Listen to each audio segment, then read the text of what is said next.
about formatting, right? Headings and illustrations. Role of formatting in academic writing. What is the role of formatting in academic writing? First of all, proper formatting makes sure that the overall presentation of your thesis, it looks very polished and credible. When I talk about credible, what is the meaning of credible?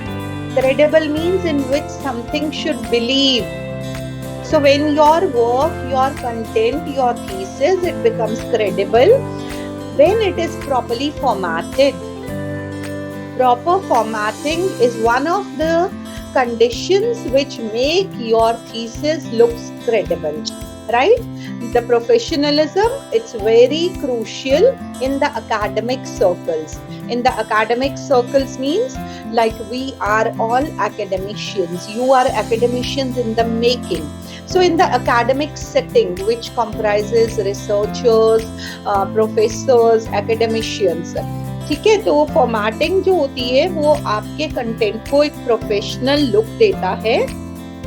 Overall presentation आपकी thesis की enhance करता है and your thesis it looks polished and credible. Professionalism in these matters or in these settings, academic settings, is very, very important, and good formatting gives a professional look.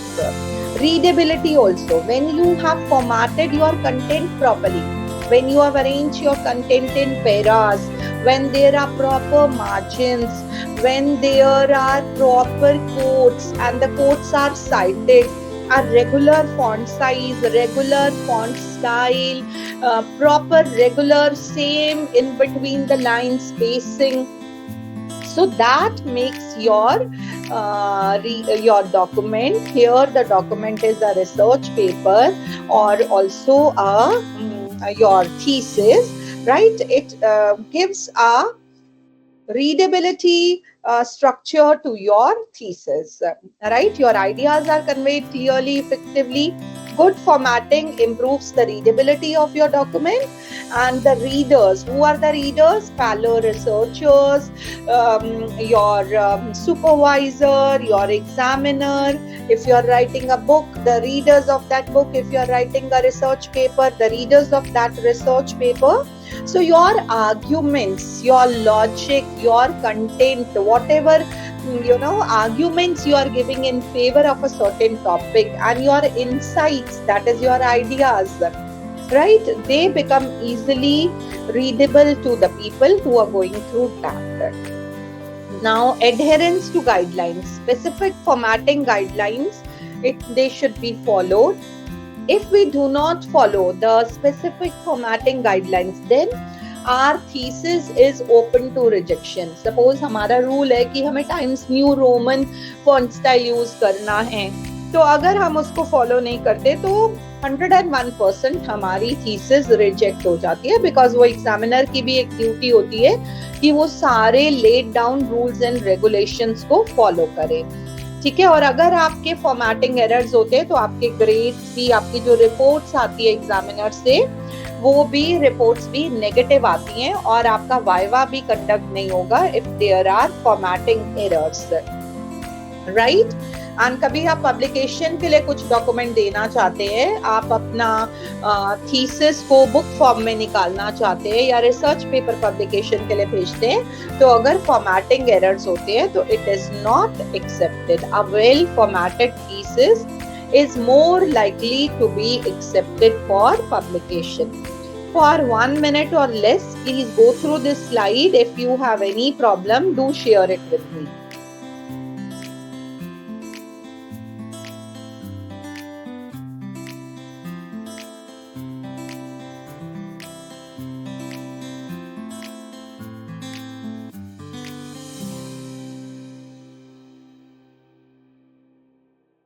Excuse me, ma'am. Yes, please. Ma'am, the formatting guidelines vary from university to university, or there are standards of these guidelines which are applicable to all the universities? What happens is, basically internationally throughout the world, we follow in general all the guidelines. Because हम collab करते हैं, ठीक है। हम कई बार foreign university के professor के साथ भी कोई प्रोजेक्ट पे वर्क करते हैं, कोई थीसिस पे भी एग्जामिनर भी हो सकते, को गाइड और एक्सेट्रा एक्सेट्रा, रिसर्च पेपर पे भी बेसिक जो फॉर्मेटिंग है वो same through out the world रहती है। छोटे मोटे लाइक हम अपने इंस्टीट्यूशनल लेवल पे भी एक स्टैंडर्ड सेट कर सकते हैं। जैसे कि एक मैं आपको क्लियर एग्जांपल बताती हूँ कि हमारी जो भी स्टाइल शीट है वो बोलती है डबल स्पेसिंग, बट ज्यादातर हम सारे universities 1.5 spacing in between the lines रखते हैं। So is that clear to you? Yes, ma'am. Institutional guidelines, university guidelines क्या है? वैसे throughout the world the same. अगर a scholar of social sciences in India and a scholar of social sciences in America, Europe, China, everywhere, they would be following the same formatting standard, same formatting guidelines, right? Are we clear? Yes, ma'am. Yes, ma'am. Thank you. का मतलब ये होता है, university का मतलब होता है universal. When we talk about university ना, विश्वविद्यालय क्या बोलते हैं इसको? यूनिवर्सिटी को हिंदी में क्या बोलते हैं? गूगल करके मुझे बताओ। विश्वविद्यालय बोलते हैं। कॉलेज को हम शायद विश्वविद्यालय, yes, है ना? तो यूनिवर्सिटी को क्या बोलते हैं? विश्वविद्यालय। विश्वविद्यालय। हाँ, तो वो उसका मतलब ही होता है कि throughout the world same standards है। Now coming to crafting effective titles and headings. आपका टाइटल ऑफ द थीसिस बहुत जरूरी है कि आप जो टाइटल बनाओ वो आपके थीसिस के सारा जितना भी आपका एम्बिट ऑफ द थीसिस है, length and breadth of the thesis है, जो आइडियोलॉजी है, जो आप कंटेंट डिस्कस करने वाले हो, जो आप थीम्स डिस्कस करने वाले हो, उनको बहुत ही कंसाइज मैनर में वो कवर करें। Are we clear? Are we clear? Yes, ma'am. और Yes, क्योंकि ma'am. एक बार Yes, जो ma'am. आपका टाइटल Yes, सेट हो ma'am. जाता है, register हो जाता है, तो आपका सिनॉप्सिस प्रेजेंटेशन हो जाता है, फिर आप उसको चेंज नहीं कर सकते हो, ठीक है? और avoid jargon and overly complex terms, ठीक है? जार्गन मतलब जो हमारी स्लैंग्स हैं वो हम यूज नहीं कर सकते। Totally professional formal language, academic language का यूजेज होना है। एंड कॉम्प्लेक्स टर्म्स को अवॉइड करो। Simplicity, clarity is the hallmark, ठीक है? और हायरार्किकल स्ट्रक्चर होना चाहिए हेडिंग्स का। जैसे कि चैप्टर टाइटल्स हैं तो वो बोल्ड में, अपर केस में होने चाहिए, सेंटर्ड होने चाहिए, ठीक है? मेन सेक्शन के जो हेडिंग्स है लेफ्ट अलाइंड होने चाहिए। आपको पता है हमारी पूरी थीसिस ही लेफ्ट अलाइंड होती है, ठीक है? और टाइटल्स लार्जर फॉन्ट यूज करते हैं 14 साइज का, और जो सब सेक्शंस होते हैं या बाकी जो कंटेंट होता है उसमें हम 12 का फॉन्ट साइज यूज करते हैं।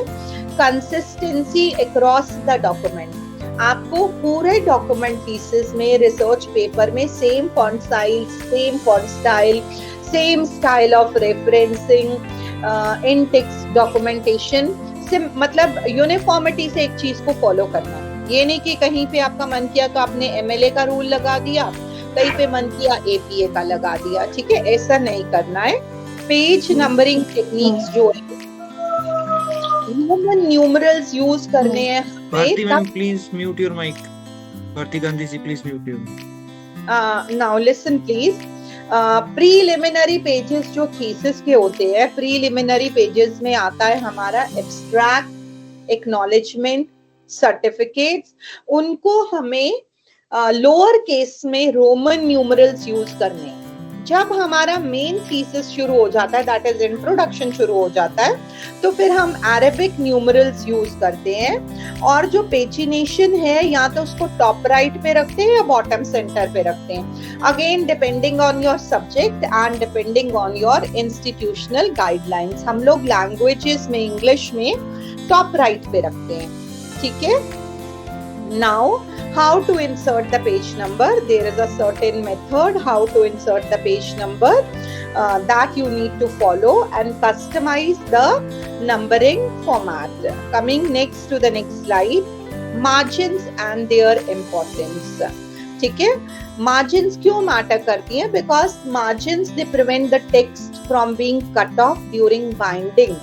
तो इसलिए हमारा वैसे थ्रू आउट 1 इंच की मार्जिन का रूल है, बट लेफ्ट पे हम 1.5 की रखते हैं to avoid our content being cut off during binding. ठीक है, और जो अगर जब हम मार्जिन भी रखते हैं तो हमारा कंटेंट एस्थेटिकली प्लीजिंग हो जाता है। एस्थेटिक्स होता है सेंस ऑफ ब्यूटी। जब कोई चीज एक फ्रेम में, एक स्ट्रक्चर में, एक फॉर्मेट में होती है तो उसकी रीडेबिलिटी, उसकी एस्थेटिक सेंस सब like it looks appealing.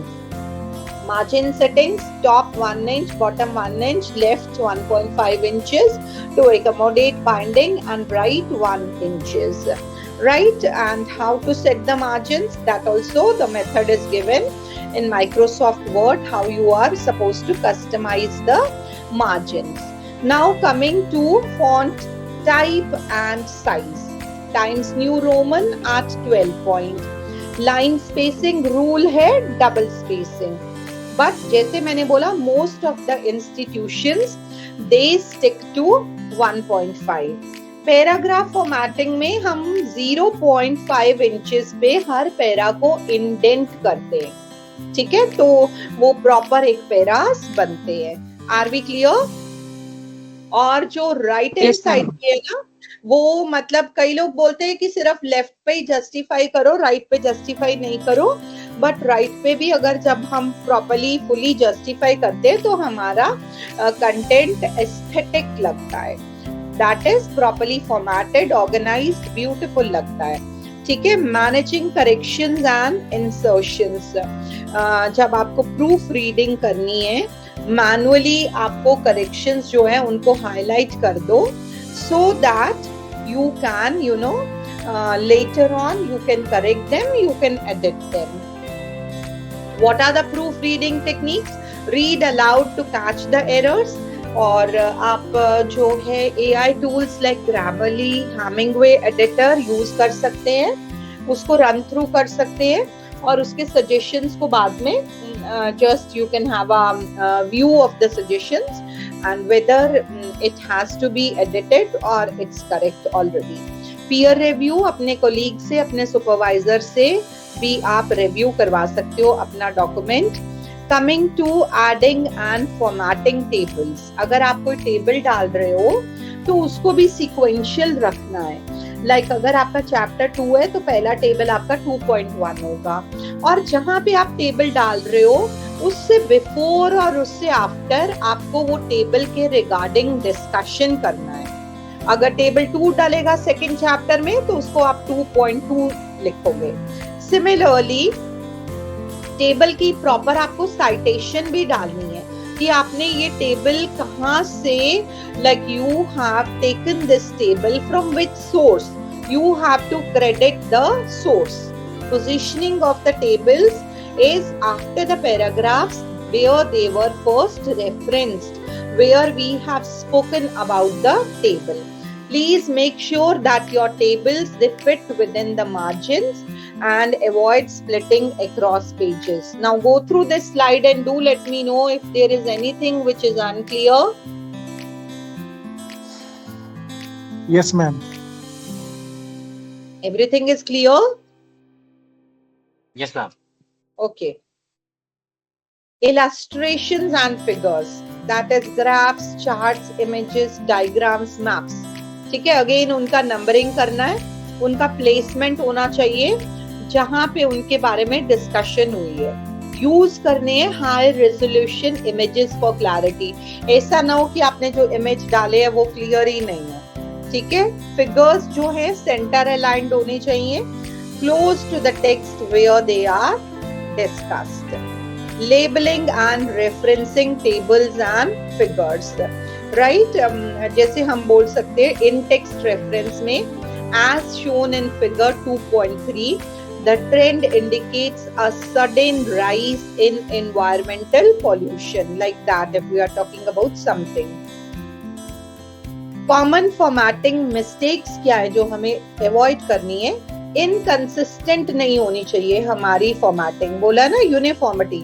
ऐसे नहीं हो कि आप फॉन्ट साइज, स्टाइल, इन सबको स्विच करते रहो मिड डॉक्यूमेंट कहीं पे भी, तो वो आपके जो आपका जो कंटेंट है उसको एक बहुत ही डिसजॉइंटेड अपीयरेंस देगा, और वो आपका एक बहुत बड़ा फॉर्मेटिंग एरर भी हो जाएगा, जिसके बेसिस पे आपका थीसिस, आपका रिसर्च पेपर रिजेक्ट हो जाएगा और आपको दोबारा से वो एडिटिंग के लिए भेजा जाएगा और आपका बहुत सारा टाइम उसमें वेस्ट हो जाएगा। ठीक है, मार्जिन की रिक्वायरमेंट को कभी भी इग्नोर नहीं करना कि बाइंडिंग साइड है तो आपको 1.5 लीव करना है उधर। Over crowding with visuals and tables and coated extract नहीं करना है। ठीक है, तो उससे भी क्या होता है, जो ऑडियंस होता है उसकी रीडेबिलिटी इम्पैक्ट होती है, अंडरस्टैंडिंग इम्पैक्ट होती है। So you have to leave a more focused presentation. ठीक है, footnotes and endnotes जो होते हैं वो भी आप प्रोवाइड कर सकते हो। कुछ आप डिस्कस कर रहे हो तो उनके आगे further details in the form of footnotes and endnotes आप डाल सकते हो, और वो सिंगल स्पेस्ड एंट्रीज होती हैं at the bottom of the page, right? It is for the readers. The reader can be your examiner and other scholar. The reader sorry, can easily reference that additional information without disrupting the flow of the main content.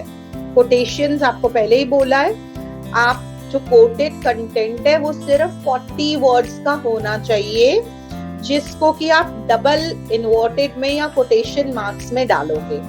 जब वो 40 word से ज्यादा है आपका coated content, तो फिर आपको क्या करना है, फिर आपको उसको एक बॉक्स कोट में डालना है। ठीक है, in the next class I would share with you what is a box quote, right? आपके थीसिस के एंड में आप अपेंडिक्स भी डाल सकते हो। ठीक है, जिसमें क्या है, कुछ सर्टेन रेफरेंसिंग मटेरियल है जो कि आप टेक्स्ट के बीच में नहीं डालते, सो दैट आपकी क्लैरिटी बने रहे। Now go through this and let me know. I am for a moment, I have to give some instructions to my mate. For 1 minute, I'm muting myself. You go through this slide and do let me know.